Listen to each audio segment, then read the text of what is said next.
Good morning students.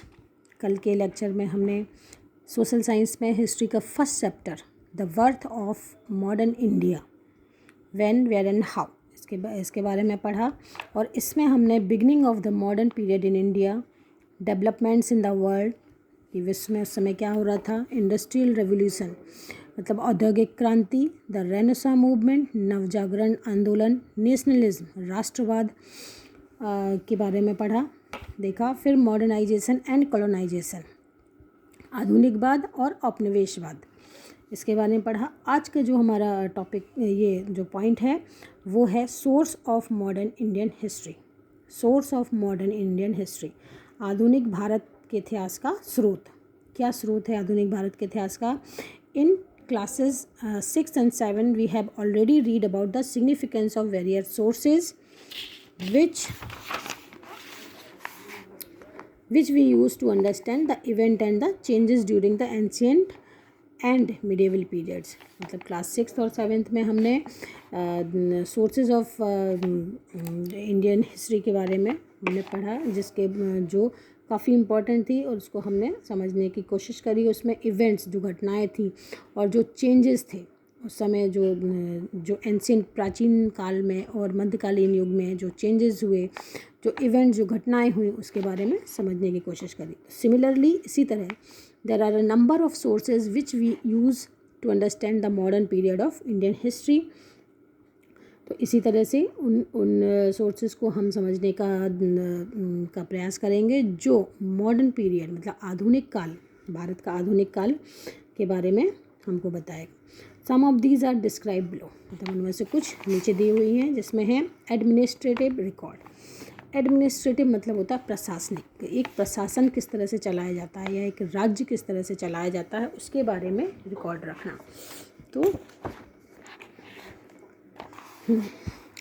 Administrative record such as government orders, प्रशासनिक records में सबसे पहले जो सरकार जो ऑर्डर देती है, and official correspondence are significant sources of historical information.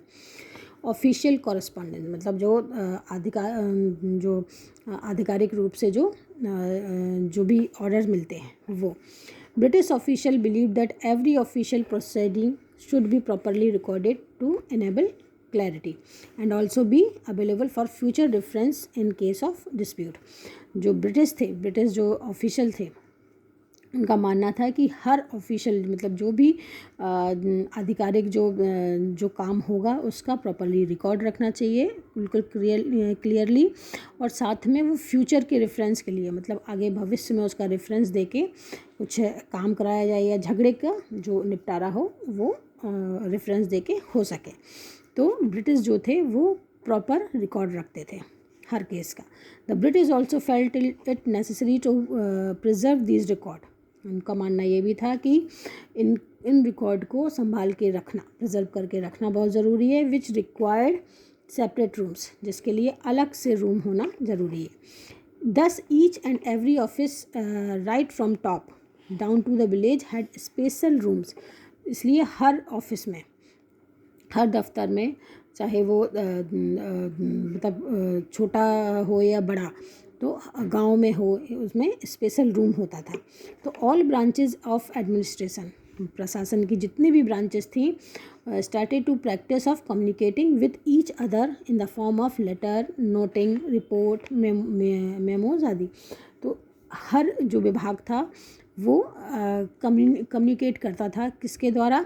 Letter के द्वारा, मतलब पत्र लिख के, नोट करके, रिपोर्ट करके, जो भी करता था वो इस सब चीज़ को प्रिजर्व रखा जाता था। तो all these are preserve till this day in the archives which can help to reconstruct history easily. मतलब ये जितनी भी चीज़ें थी वो आर्काइव्स में, जो अभिलेखागार जिसको बोलते हैं, वहाँ पर सुरक्षित रखी हुई हैं, जिससे हम हिस्ट्री को आसानी से रिकन्स्ट्रक्ट कर सकते हैं, फिर से हम जान सकते हैं कि उस समय कैसा और क्या हुआ होगा। The source of studying the modern period of Indian history are varied.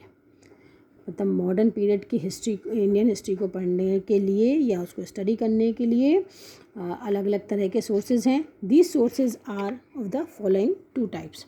इसमें इसमें भी दो टाइप्स के हैं प्राइमरी सोर्सेज, मतलब जो प्राथमिक जो स्रोत हैं उसमें these include archaeological sources, original documents, photographs, newspapers, magazine, pamphlet and video tapes, ये सारी हैं आर्कियोलॉजिकल सोर्सेज, जिसके बारे में आप जानते हो कि जो include the building spread across the country such as the Gateway of India, India Gate, Parliament House and the Rashtrapati Bhavan, तो इसके बारे में जान सकते हैं इतिहास के बारे में। Original document such as a government order, सरकार के जो ऑर्डर जो निकले हैं, official correspondence are the significant source of historical information, these are well preserved in the archives and give us a first hand knowledge of event, मतलब ये बहुत अच्छी तरह से प्रिजर्व करके रखे गए हैं आर्काइव्स में और ये हमको बहुत घटनाओं की जानकारी देते हैं। Newspapers, magazine, letters and pamphlets belong to the period are also kept in the libraries और आर्काइव्स, तो ये सारी चीज़ें भी आर्काइव्स में और अभिलेखागार में और लाइब्रेरी में रखी गई हैं। They were printed in different language in different period of time, इनको अलग अलग लैंग्वेज में अलग अलग काल के समय लिखा गया है, प्रिंट किया गया है। Some of these newspapers are printed even today, कुछ जो न्यूज़पेपर थे वो आज भी प्रिंट होते हैं। Letter are also important as they help us understand the prevailing situation from a personal point of view, तो जो लेटर्स थे वो भी इम्पॉर्टेंट होते थे एक दूसरे मतलब समझने के लिए। जो पर्सनल पॉइंट ऑफ व्यू मतलब किसी भी स्थिति का, किसी भी घटना में जो हमारा पर्सनल पॉइंट ऑफ व्यू होता है उसको हम लेटर में लिखते हैं, तो वो चीज़ भी इम्पॉर्टेंट है। The first newspaper published in India was Bengal gazette, पहला न्यूज़पेपर जो था जो बंगाल में पब्लिश किया गया इंडिया में वो था Bengal gazette, sorry first newspaper published in India, जो पहला न्यूज़पेपर समाचार पत्र जो पब्लिश किया गया वो था Bengal gazette. Printed books, printed मतलब छपी हुई किताबें give us a detail idea about the achievement in various field such as art, जो प्रिंटेड बुक्स होती थी वो हमको आइडिया देती हैं मतलब अलग अलग फील्ड में कि क्या क्या अचीवमेंट हुए, क्या क्या हमने अचीव किया, तो आर्ट में, कला में, लिटरेचर साहित्य में, विज्ञान, तकनीकी और मेडिसिन जिसको हम बोलेंगे औषधि में। तो books also tell us about social, economic and political condition of a period, जो बुक्स होती हैं वो हमको सामाजिक, आर्थिक, राजनीतिक दशाओं के बारे में भी बताती हैं कि उस काल में सामाजिक, आर्थिक और राजनीतिक दशा कैसी थी। Biographies and autobiographies give an account of the life and thoughts of famous personality, जो बायोग्राफीज़ होती हैं, जो ऑटोबायोग्राफीज़ होती हैं, तो जो फेमस पर्सनैलिटीज़ होती हैं उनके बारे में हम उनकी लाइफ के बारे में हम उनके विचार बताते हैं। Film, photographs and video tapes portray lives of famous people and event, ये चीज़ें जो प्रसिद्ध लोग होते थे उनके और जो जानी मानी घटनाएं होती थी उसके बारे में हमको बताते हैं।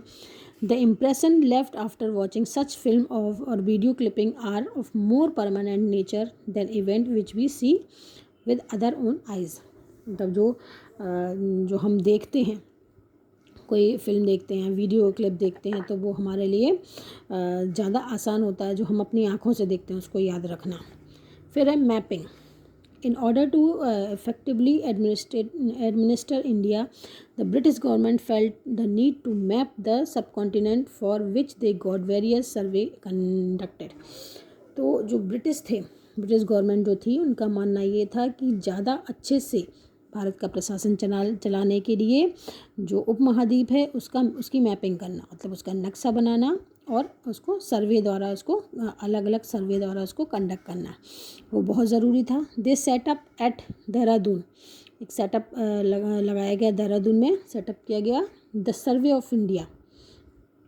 Elaborate maps were drawn up showing the location of town, मतलब जिसको इसमें मैप को ड्रॉ किया गया जो कि लोकेशन ऑफ टाउन, शहर की लोकेशन एंड सिटीज़, मतलब गांव और शहरों की location with various geographical feature, flora, फोना एक्सेट्रा, मतलब इन सब के मैप बनाती थी वो। नेक्स्ट आएगा इसमें सेकेंडरी सोर्सेज क्या था? These include report, review, article and printed books based on primary sources. इसमें रिपोर्ट्स, रिव्यूज़, और आर्टिकल्स, प्रिंटेड वर्क्स जो प्राइमरी सोर्सेज पर बेस्ड होते थे।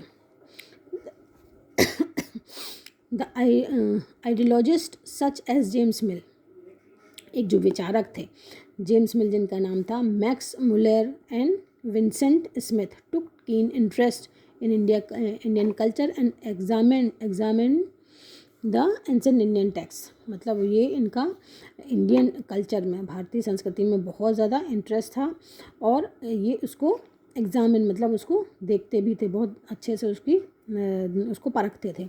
Through this text the British tried to understand the Indian tradition. इन text के जरिए जो ब्रिटिश थे वो भारतीय ट्रेडिशन को, भारतीय परंपराओं को, उनके कस्टम्स को, उनके नॉर्म्स को, that would help them to rule India efficiently, इनको समझते थे ताकि वो अच्छे से और अच्छे प्रभावशाली ढंग से भारत पर शासन कर सकें। These colonial writers projected the view that India was a backward country and British rule was a blessing in disguise for India. ये जो राइटर्स थे, ये जो कॉलोनियल राइटर्स थे, जो ब्रिटिश राइटर्स थे, उन्होंने भारत के बारे में अपने व्यू को, अपने विचारों को इस तरह प्रकट किया था कि जो भारत है वो एक बैकवर्ड कंट्री है, मतलब पिछड़ा हुआ देश है, और ब्रिटिश जो है वो भारत के लिए एक ब्लेसिंग की तरह है, मतलब भारत के लिए एक आशीर्वाद की तरह, मतलब बहुत अच्छे के लिए है।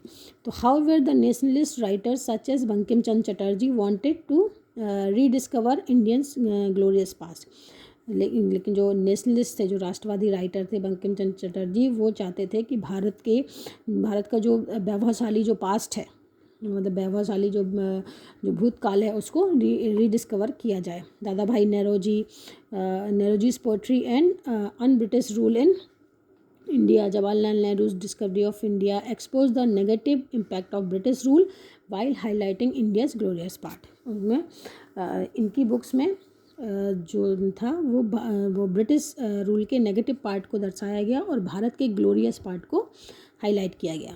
The Indian people's grievance against the British rule were reflected in the many of the writing such as Neel Darpan. जो भारत के लोगों का जो ब्रिटिश शासन के प्रति जो उनके विचार थे वो बहुत सारी चीज़ों में, बहुत सारी राइटिंग्स में दिखे, जैसे एक उनमें से थी नील दर्पण। तो बिसाइड्स रिकॉर्ड रूम के अलावा the British also built museum and archives. जो ब्रिटिश थे उन्होंने म्यूजियम और आर्काइव्स भी बनाए। While artifact of different periods are preserve and displayed for the public in museum. जहाँ पर जो आर्टिफैक्ट थे वो अलग अलग काल के, उनको प्रिजर्व किया गया, उनको दर्शाया गया पब्लिक के लिए म्यूजियम में। तो important historical documents and the record of government, families and other organization are stored in archives. जो अभिलेखागार थे उसमें हिस्टोरिकल डॉक्यूमेंट, जो ऐतिहासिक जो दस्तावेज होते हैं, जो रिकॉर्ड्स होते हैं, गवर्नमेंट के रिकॉर्ड्स, फैमिलीज़ उनके और दूसरे संस्थान जो थे उनके बारे में आर्काइव्स में रखा गया है। तो अब द सर्वे क्या था? The British appointed surveyors to inspect the report on the relief and vegetation and the economic, social, religious and cultural condition in various region of India. जो ब्रिटिश थे उन्होंने सर्वेयर्स को, जो सर्वे करने वाले थे, उनको अपॉइंट किया और उनको रिपोर्ट तैयार करने के लिए बोला। भारत की रिलीफ एंड वेजिटेशन, जो भारत की जो वनस्पतियाँ थी, और इकोनॉमिक, आर्थिक, राजनीतिक, धार्मिक और सांस्कृतिक कंडीशन के बारे में भारत के अलग अलग पार्ट में, क्योंकि आप जानते हो कि भारत विविधताओं से भरा हुआ देश है। भारत में अलग अलग, हर जगह अलग अलग बहुत सारे धर्म के लोग, बहुत सारे मान्यताओं को मानने वाले लोग रहते हैं। तो these reports help the British to know about the reason they were to administer and help them figure out to how to take advantage of the conditions। तो इन रिपोर्टों से जो ब्रिटिश थे वो ये देखते थे कि अलग अलग क्षेत्रों को, भारत के अलग अलग क्षेत्रों को किस तरह से वहाँ पर प्रशासन चलाना चाहिए, और जो वहाँ के जो सोर्सेज हैं उनसे किस तरह से अपने को, वहाँ की कंडीशन से, वहाँ की स्थिति से किस तरह से अपने को फ़ायदा लेना चाहिए। The surveys include archaeological surveys as well. जो सर्वे में, इन सर्वे में आर्कियोलॉजिकल सर्वे मतलब जो खुदाई करके जो सर्वे किया जाता है वो भी। One of these surveys revealed the Indus valley civilisation, इनमें से एक सर्वे जो था इंडस वैली सिविलाइजेशन, सिंधु घाटी की सभ्यता उसको हम बोलते हैं।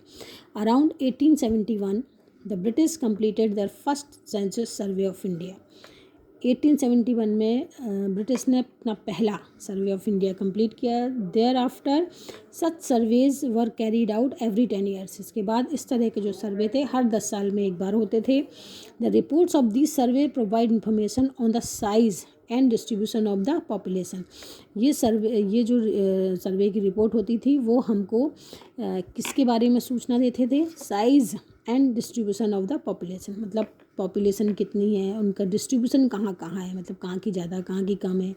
And it's nature in terms of sex, मतलब कितने लोग जो मेल हैं फीमेल हैं, एज के बारे में, उनकी आयु के बारे में, ऑक्यूपेशन के पेशे के बारे में, कास्ट जाति के बारे में, रिलीजन धर्म के बारे में, और रेस एक्सेट्रा, मतलब इन सब के बारे में ये जो सर्वे है वो ब्रिटिश को इन्फॉर्मेशन प्रोवाइड करवाता था। तो all the sources mention above the today of great value of historians, जितने भी सोर्सेज हैं ये अपने एडमिनिस्ट्रेटिव रिकॉर्ड देखे या सेकेंडरी सोर्सेज या प्राइमरी सोर्सेज हैं, जितने भी सोर्सेज हैं ये आज के समय के लिए इतिहासकारों के लिए बहुत ज़्यादा वैल्यू रखते हैं, क्योंकि इससे ही हमको इतिहास के बारे में पता चलता है। तो ये चैप्टर हमारा पहला, हिस्ट्री का पहला चैप्टर हमारा यहाँ पर कंप्लीट हो गया है।